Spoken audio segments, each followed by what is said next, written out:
If you're new in town or just new to this whole podcast thing, you're tuning in to Lore by Night, the podcast that discusses all things vampiric with no fear of breaching the Masquerade. In this episode, I will decide and unveil which edition of Wraith the Oblivion is the best edition in this goth romantic classic. We will look at its core book, a brief overview of the metaplot, and mechanical differences.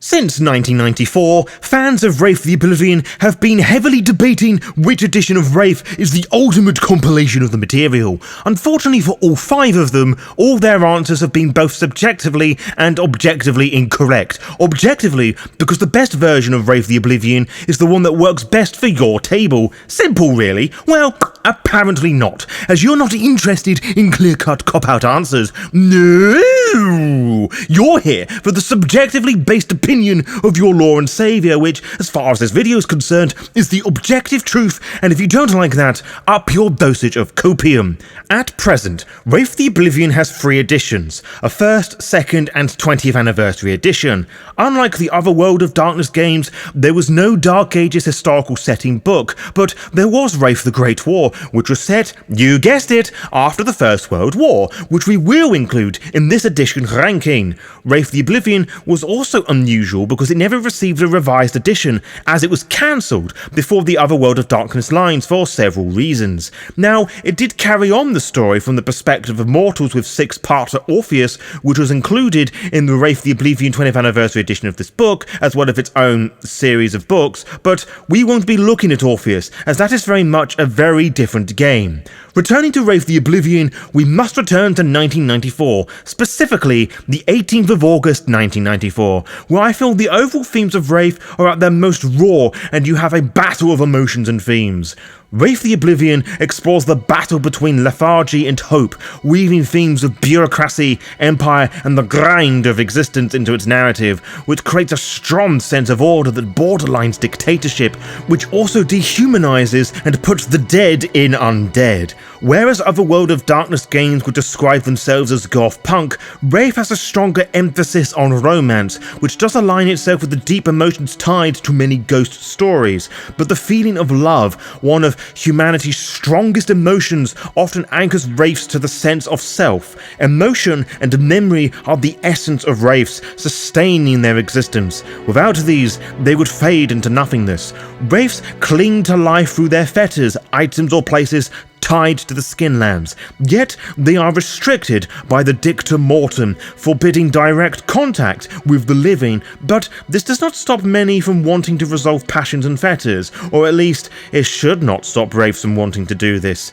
The Shadowlands teems with souls still tethered to the living world by unbroken bonds. Opposing this is Oblivion, the force of entropy, relentlessly pulling the dead into nothingness. Countering it is the glimmer of transcendence. Between these extremes lies a vast system of busywork, a legacy of ancient Wraiths designed to tap the deed into the liminal space between annihilation and ascension. First edition emphasizes the personal journey through the underworld, where salvation or destruction hinges on individual choices. The broader settings of the higher realms serves to enrich the characters' stories, but do not overshadow them. Central figures like Charon or Charon or Stygia's rulers remain distant, leaving the spotlight on the Wraiths and the deeply personal battles. The eternal question, what exists after death, drives the narrative. The manner in which one dies is crucial in shaping the mechanics and setting of Wraith. Equally important is the reason behind your transformation into a Wraith. The powerful emotions that tether you to the living world significantly affect your existence, as well as the influence of your shadow.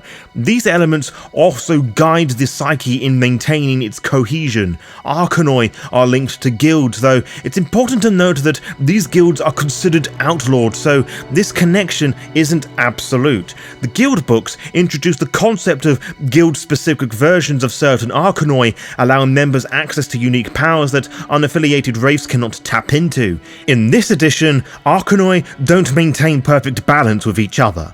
10 days shy of 2 years since the release of First Edition, the world had learned more of the secrets of the underworld with Wraith the Oblivion 2nd Edition. The 6th Great Maelstrom brought a devastating conclusion to Stygia, but revealed spicy lore on the Ferryman and the Memory Guild, amongst other things. Wraith continued its willingness to explore the horrors of history with the likes of Charnel Houses of Europe, the Shoah, and Dark Reflection's Spectre, examined the darkness present in our own world which would supernaturally echo across the Shadowlands. This edition of Wraith confronts the darkest aspects of humanity head-on, rarely shying away at the sick pies humanity has jammed its fingers into. This respect and commentary on human history and the impact it causes are added to similar themes of First Edition, remaining present right up until the very end. Some of its biggest changes as an actual game can be found within the mechanics, where some of its key components are not scattered in early sourcebooks, are artistically vague to the point of pretentiousness. Forms are detailed in the main book, for example. The Arcanoi have been better balanced against each other, but they still exhibit significant variations in their effects, but are also difficult to search because of their presentation.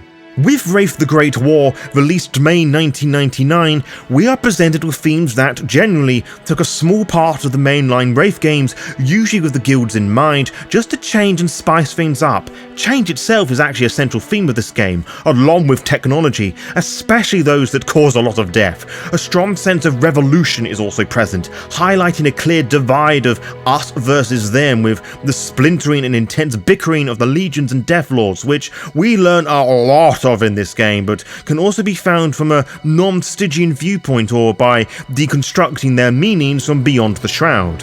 With all this in mind, it probably won't surprise you that combat is a lot more prevalent here than other editions of Wraith, and really a lot of World of Darkness games in general, save Werewolf the Apocalypse of course. At least if we talk physical hand-to-hand combat. Tanks, heavy artillery and similar weaponry play a crucial role in the game, as well as warfare across the sea, air and land.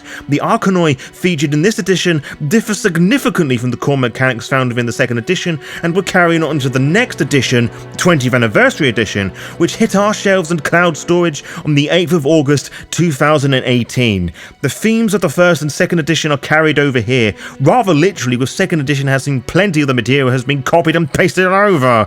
20th Anniversary Edition is a compilation of its former parts for the most part, but does some new elements to this corner of the underworld. The 20th Anniversary Edition introduces a map of Stygia for the very first time, offering a unique perspective on what the heart of Charon's empire might look like, though it is highlighted that Stygia isn't a static location. It absorbs fragments from places, items and artifacts of the living world that have been emotionally changed or destroyed.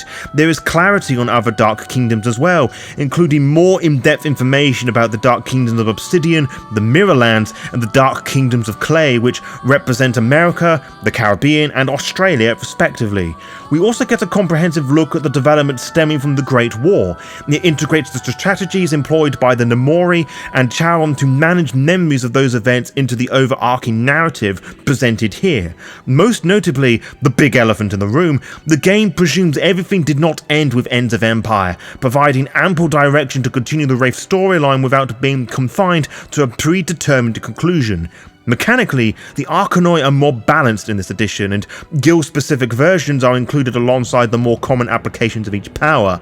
Harrowings get a new coat of paint too, diversifying by means of demise for better and for worse. So having explained each edition for you for the last 10-ish minutes, which one is the best and where would the others go in relation to that? If we are looking at the core books alone, it would be from best to not so best: 1st edition, Wraith the Great War, 20th Anniversary Edition, and 2nd edition.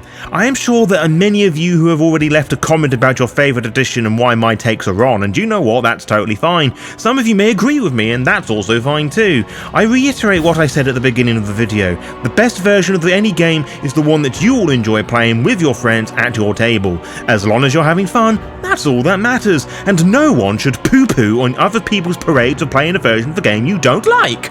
To be kept updated, follow the Lore by Night VTM Instagram and Blue Sky pages to find out when we upload each episode. You can also find out by subscribing to the YouTube channel and clicking on the little bell, as you'll be immediately notified when the latest episode is live. Until next time, farewell.